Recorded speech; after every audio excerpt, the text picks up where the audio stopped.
Hello, everyone. Welcome to this week's edition of the Weekly Sting. I'm your host, Joe Hutzler, and before we get to our first guest, let's recap the week that was, and we go back to last night and look at basketball, and we go to, actually 2 nights ago, women's basketball at Emory and Henry. Big win against the Wasps, 76-62. Sarah Cornell, career-high 25 points, 11 of 14 from the field for the junior. Men's basketball, though, a bad loss last night at Randolph College, 61-58. Zack Burnett, who we'll see later on in the show, 21 points, 6 of 12 from beyond the arc. The team is still in third place in the ODAC by themselves, thanks to a loss by Guilford. And with that said, let's bring in our first guest, which is head coach Steve Koudelka of men's lacrosse. Coach, how you doing? Happy to have you on the show. Thank you for having me. Let's go ahead and talk about the matter at hand, and that is the first game of the year being pushed back. It was originally scheduled for this Saturday. Now, because of potential inclement weather, move it to next Wednesday. What does that change in your preparation? Well, I think I think it allows us to throttle down a little bit on Salisbury and kind of pick up the pieces of what we've been trying to do with our guys, and which is fine. I mean, I think we're after last year, I think we're pretty flexible to a lot of the weather situations. So, it's only fitting that this year starts off in the same way. So, we kind of get a chance to yesterday kind of regroup a little bit and figure out what we want to do over the next couple of days, and then obviously starting this weekend kind of rev it back up again so we're ready to go Wednesday afternoon. You were a player, obviously, in college, and you probably had weather issues as well, especially when you play in a state like Pennsylvania, like you did. From a player standpoint, what's the most difficult part about it, you think, in that you're really fired up about, hey, we're only a few days away, now we're a week away? Well, I think the nice thing from the player standpoint is they are going to be able to play the game, and we had to push it back a couple of days, but it's better than canceling it. It's better than sitting there and saying, well, now you got to wait till a whole nother week to play. And so, and especially a team like Salisbury, a game we've opened up with the last several years, and obviously a very good opponent, and So I think our guys, they handled it okay when we told them on Tuesday, and, we're just kind of moving forward from here. You guys are nationally ranked in a lot of polls coming into this season, number 2 in 3 polls, obviously number 1 in the ODAC preseason poll. That's all fine and good, but from your standpoint, is it just about, that's cool, but let's show it on the field? Yeah, we don't put a lot of stock in it. We haven't really, we might address it real quickly just so the guys know it, and we like to be upfront and honest about all those items, and but at the end of the day, we're going to play on Wednesday, and from there everything gets going. So, it's obviously it's great to be voted on by your peers to be where you are, but at the same time, we all know that it's where you end that matters, and that's the end goal that's in our minds. You guys had a tremendous team, both offensively and defensively last year. You get a lot of the offense back, but one of the bigger question marks is the defense coming in, losing really 4 big starters for your defense last season. How do you address that moving forward? Do you feel good about the guys that were sort of waiting in the wings and now they have to step up and take over that role?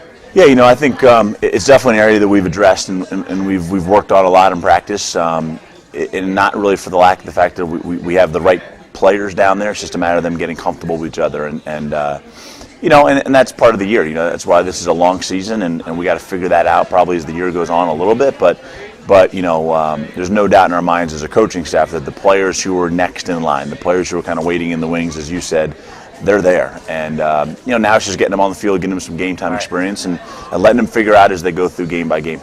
Well, we'll certainly find out at least by next Wednesday. Yep, we'll know, we hope anyway. We'll see how it goes. Outside of lacrosse, you are a big football fan. Anyone that is around you in the fall knows that. You're a fan of the Crimson Tide, of course, so you've had a pretty good year so far when it comes to sports. What is it about football that you love so much and that you want to follow it and stay up to date with it all the time? Well, I think I kind of grew up in a family that we enjoyed Saturdays and Sundays, kind of gathering around the TV and watching football with my mom and dad and my brother, and so it was kind of there, and I think over the years I've just it's a fun sport to watch, My son plays it now, and my wife enjoys it. My wife's father actually was a Southeast Conference football official, so it's kind of been in both of their families, throughout our lives, and and obviously the team we enjoy to watch has had some pretty good years, and so it kind of makes it easier on a Saturday afternoon when they're winning and doing some pretty cool things. Yeah, I don't feel bad about the head coach either, since he is from my home state. So right, I get a little bit of good things in there as well. Yeah. From a coaching standpoint, do you take anything from watching football or knowing what certain teams do from a coaching standpoint that can help you with lacrosse? You know, I mean, I think you're always trying to look at what the strategy is, you know, and how certain teams are playing against each other. And obviously when you have a favorite team, so you kind of watch them and what gives them problems, what doesn't give them problems. And so you kind of look, I think as a coach in nature, you kind of look at things a little bit differently now than just maybe a normal fan would. You know, and we use some analogies. I think there's some things we definitely try to bring in from football and really from athletics to lacrosse, whether it's football, you know, soccer at times, basketball at times. We definitely try to make that correlation with our guys, because a lot of our guys on our team have grown up playing those sports. Right. And so we can make a lot of those analogies, and I think they pick up on them. And we also know that they're watching. You know, they're watching a lot of those games in the fall. That is probably their biggest free time. So they have opportunities to watch Saturday football games, Sunday football games. And so the more you can bring that in and maybe get them to watch it in a certain way, I think that kind of helps. You kind of already mentioned it already. You mentioned your wife and your son, and you know, family is a big deal to you. And you ask any of your players, they know that as well. Yeah. We ask players about the role their family has played in them growing up and playing sports and supporting them. What kind of role has your family played to help you and get that support that your 20 years here at Lynchburg College? Well, you know, I had an older brother who was, you know, very instrumental, and he played all kinds of sports growing up, and you know, we moved around a lot, so we would move into a new area, and kind of sports was your way to kind of make friends and you know, to kind of figure out who you were, a little bit of the pecking order on the block that you lived on, and so that was kind of cool, you know. And I was fortunate to play. I played 3 sports in high school, you know, soccer, basketball, and lacrosse, and that was special too. You know, those days are kind of long gone now that people do that, and you know, and so my wife and I, Amy and I, we've tried to kind of instill that a little bit with our children. You know, Holly, our oldest, does a lot of different things, a lot of sports. Billy does the same thing, and Mary does the same thing. So, you know, with every season is kind of a new activity. Sometimes it's sporting, sometimes it's theater or dance or things like that for the kids. But we're trying to give them as many exposures as we can. Right. It's the same thing our parents, my parents did for me, and I know Amy's did as well. And I think at the end of the day, as they get older, then they can kind of start to maybe pick which one or a couple of them that they really want to concentrate on. But it's been nice having the ability to kind of give our kids in this community as many exposures to as many different things as they can, and hopefully, you know, at the end of the day, they'll pick what they like. Absolutely, that's a great plan, and obviously it worked out for you. You're not too bad of a person, that's for sure. Well, Coach, thanks so much for stopping by on the show, and good luck next week against Salisbury. Awesome, thank you very much. Appreciate it. We'll be right back after this short message to talk to Kyle Jacksic of the baseball team.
Welcome back to the Weekly Sting, everyone. Joe Hutzler here, and I just want to remind everyone that for season previews for the spring sports, please go to lynchburgsports.com. A day-by-day video previews will be posted when they are available. Now let's get to your Hornet trivia question for this week. And this week we ask you, women's basketball has 18 wins this season. How many times has that happened in program history? And for a bonus, what years did those happen? So we'll get to that answer, obviously, in the next segment. But before we get there, let's welcome our next guest, Kyle Jacksic of Lynchburg Baseball. First of all, thanks for coming on the show, man. Thank you for having me. I want to dig right into the season. You guys are one of the few spring sports that have already started, obviously. Not a great start last week against North Carolina Wesleyan, just 7 hits in 2 games and 1 run. How much weight can you put on games that early in the season when you know you still have 3 months left? I mean, we play 40-game season, so there's not nearly as much weight on the opening weekends, especially where we're at in the country.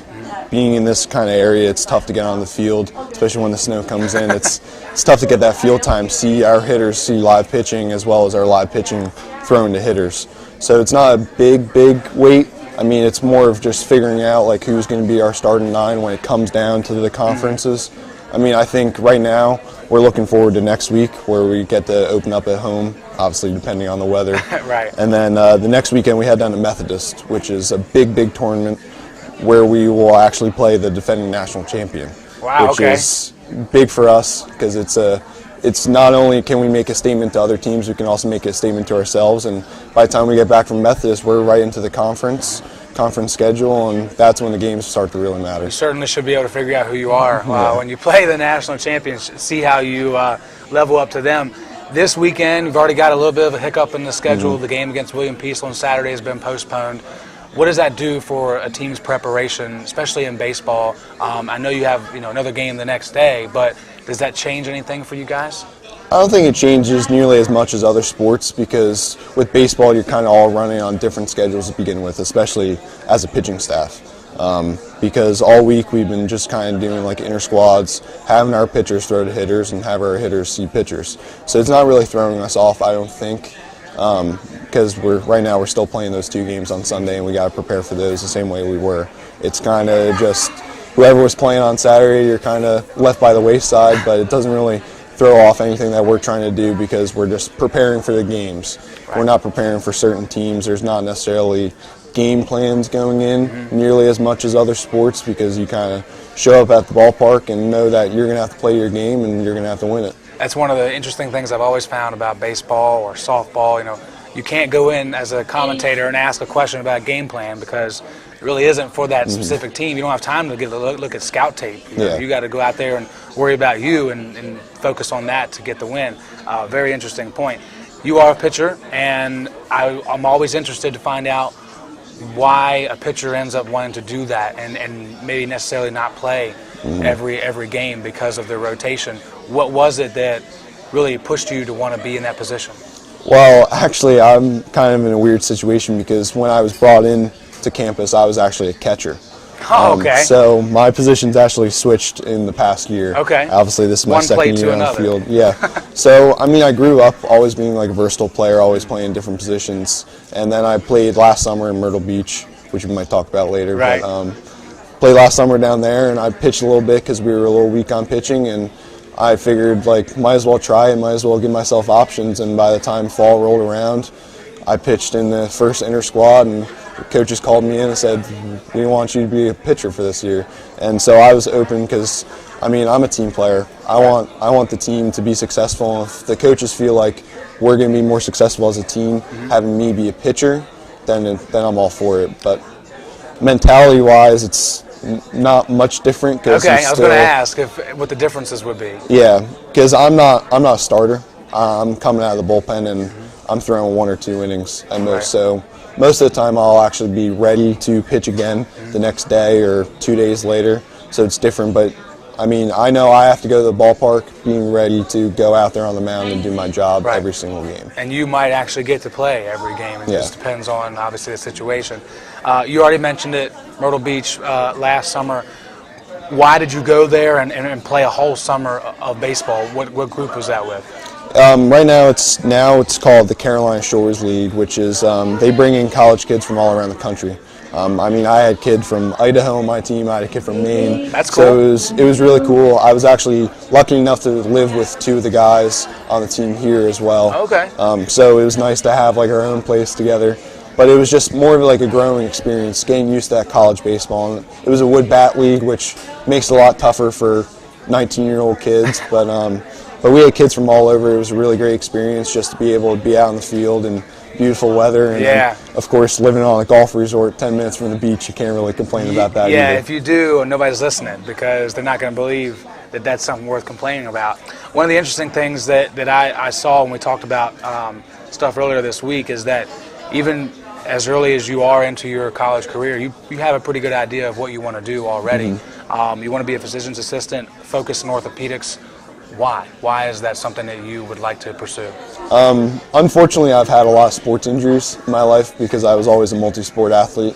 And I always wanted to go into healthcare. Originally, I wanted to be a physical therapist. Okay. And then when I actually got to campus and sat down with my advisor, she suggested that I look into PA school. And I mean, I looked into it, saw that it seems like the right fit for me, and I'm all for helping people, and especially want to stay close to sports, which is why I want to focus in orthopedics. Well, and this is obviously a great school to focus on that as Sure well. is. So you certainly picked a winner there, that's for sure. Interesting thing that some people may not know if they didn't know you in high school, you actually wrestled in high school. What happened to change that from wrestling to now playing outside on the baseball diamond? I was actually very lucky enough to be able to go to a high school that was ranked #1 in the country for wrestling. They're right now, I believe, 35-time defending national prep champions. Okay. And I was lucky enough to have it a mile and a half from my house. Yeah. But wrestling was a big part of my life. And then my sophomore year, one of my first matches, I was actually unfortunately tossed onto my head and broke my neck in 3 places. Wow. Which is very scary, but luckily I was in such good shape from wrestling that I was actually able to make a very big recovery and turned out A-okay. And I was still playing football and baseball at the time, so I had those kind of like fallback plans. Right. And I kind of fell in love with baseball because that was the first sport I did right after wrestling, after I got hurt. So. Well, we're really glad that you're okay and that you're here, and we wish you the best of luck this year on the mound. Thanks a lot for coming on, man. Appreciate Thank you. it. When we come back, our final guest, Zack Burnett, joins us on the Weekly Sting.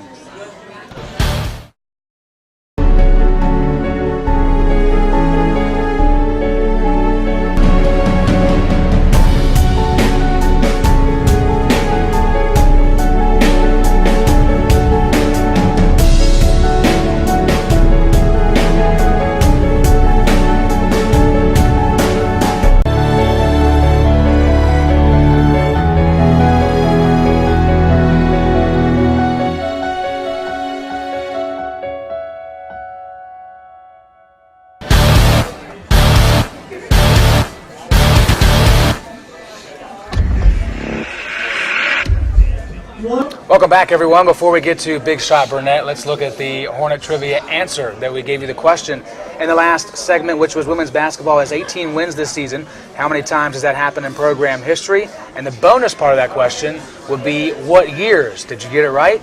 Let's find out. Twice they have won that many or more. 1990, they finished the season with 18 wins, and then last year, of course, they finished with 19 wins. Now let's look at the upcoming schedule. Women's basketball will be at Virginia Wesleyan at 4:30 on Saturday. The men will be at Shenandoah at 2 p.m.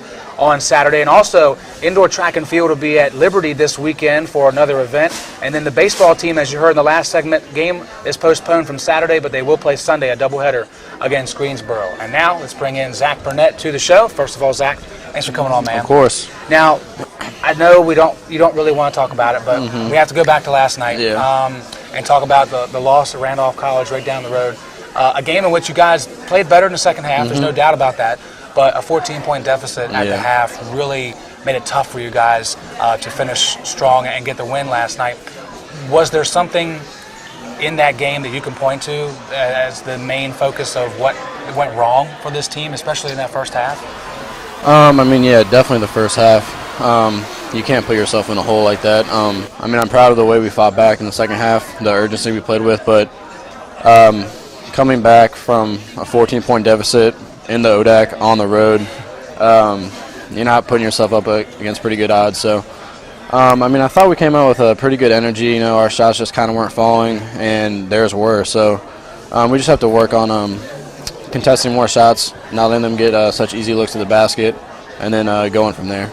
Now, that place, the Rad Center, not exactly the nicest place to play in terms of what you expect here at Turner Gymnasium. Does that affect you all at all when you go on the road and you play in what seems like and feels like a smaller gym? Not for me, really. I mean, maybe some of the freshmen who haven't been in that gymnasium before. I mean, it definitely has a different feel to it. Bleachers only on one side. It's a lot smaller, so it's definitely something you have to adjust to, which, I mean, I guess we could say that was the first half, adjusting to it. In the second half, we kind of felt our way a little better, but it's not a huge difference. Once you get on the court, it's just you, the team, and a hoop. So, yeah, not a huge difference overall, but definitely a little bit of a change in scenery. Now, you'll have to kind of do the same thing on Saturday when you go to Shenandoah, a very similar gym, especially a team coming off an upset win last night. Yeah. So just make sure we take care of business on the road in Winchester. Let's talk about this team's season overall. It was a bit of up and down, and then until last night, it was mostly up. Things were looking pretty good, and I know we can dwell on what happened last night, but overall, this team's had a really good season. Yeah. And there were high expectations coming in as it was. Do you feel like the team has gotten close or reached those expectations yet, or at least they can when it's all said and done? I definitely think we're close to reaching those expectations, and I think by the end of the year we'll definitely meet them, if not exceed them. I mean, we've had to face some adversity throughout the season, so I mean, I missed the first 2 games, and then I finally got back, and then Austin got hurt, and he missed, Lord knows how many games he missed. But 8 weeks. Yeah, 8 weeks. Worth So, of games. I mean, it's kind of hard to meet the expectations you have when the expectations are with everyone in the rotation. So missing a few key players has definitely hurt us a couple games, but overall I think we've had a pretty good year, far from finished for sure. And last night, definitely a little setback, but I don't think that's really going to affect us moving forward. I'm proud of the way this team has played overall, overcome adversity, like I said, so we're definitely got our heads up. Looking forward to the postseason and what we can do. 3 games left to go, and 2 at home where you're undefeated, so that's good news as well. Yeah, definitely. Now, your personal performance this year has been one that I don't know if a lot of people necessarily expected, especially as consistent as you've been. Last 4 out of the last 5 games, 20 points or more. What do you attribute to that particular success on the floor, and especially like last night, 50% from beyond the arc? Have you worked on that to get better at those specific things? Yeah, definitely. I mean, that's what the off-season's for, is putting that work in, getting the shots up, so you can get familiar with how your game needs to be at your top performance. And then I think just getting another year under our belt as a whole unit definitely helps you start gelling with the players a little bit more, learning everyone's strengths and weaknesses, what they like to do, what they don't like to do. So, I mean, we're definitely bonding really well right now. So on the court, we know what we want to do and how we want to do that. And so my teammates have been doing a great job of finding me the ball where I need to put it in the basket. And I've been doing that this year. So definitely just a lot of hard work, getting in the gym with everyone, getting that morale up has definitely, I guess, attributed to that. Now, let's go off the court a little bit, and let's talk about some things that you've done outside of LC basketball. You actually got to travel and play basketball last summer. What was something you benefited from in that experience? I think just seeing a different way of how basketball is played. You know, I guess benefiting-wise, playing against the good competition definitely gears you up for when you come back and you're playing against college guys. I guess playing against grown-ups, but just going over there with Austin and Alex, getting a feel for a different type of game, kind of how they like to play and how you have to adjust your game, just gives you, you know, a lot more that you can do when you get back and use that to your benefit to be successful here. Outside of that, you obviously are a student here, so therefore you have goals once you graduate, and you are someone that I love reading this. You check in on the stock market from time to time. I don't know that people would just look at Zack Burnett and see the way he plays on the court and say, I bet that guy likes to look at the stock market. What is about the stock market that intrigues you and wants you to stay in the business world when you graduate? I mean, first of all, it's money. So, I mean, can't get much better than that. But Right. I don't know. I kind of just like looking at it, see its dips, how it works, gaining a better knowledge, understanding of it. I mean, it can definitely help you, earn a little side money throughout your life. So it's just something that's kind of intrigued me. I'm trying to teach Lyndon a thing or two about it. But yeah, so I've been keeping a close watch on some companies, seeing how they're doing. And I think it just gets you ready for the business world, the real world, learning the ins and outs and how things work.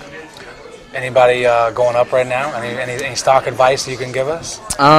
It's actually pretty even right now. I think the market's going to dip here in the upcoming weeks a little bit, but I personally have been keeping my watch on Apple company, so they've been doing pretty well as of late. All right, well, there you have it. Be prepared for a dip in the stock market in the next couple of weeks. Zack Burnett thinks that's the way it's going to go. Hey, man, thanks for coming on the show. Of course. I really appreciate your time, and good luck with the game on Saturday against Shenandoah. Thank you. Thanks for having me. Thanks for joining us on the Weekly Sting this week. Make sure you check us out every Thursday at 6 p.m. on lynchburgsports.com. We'll see you same time, same place next week.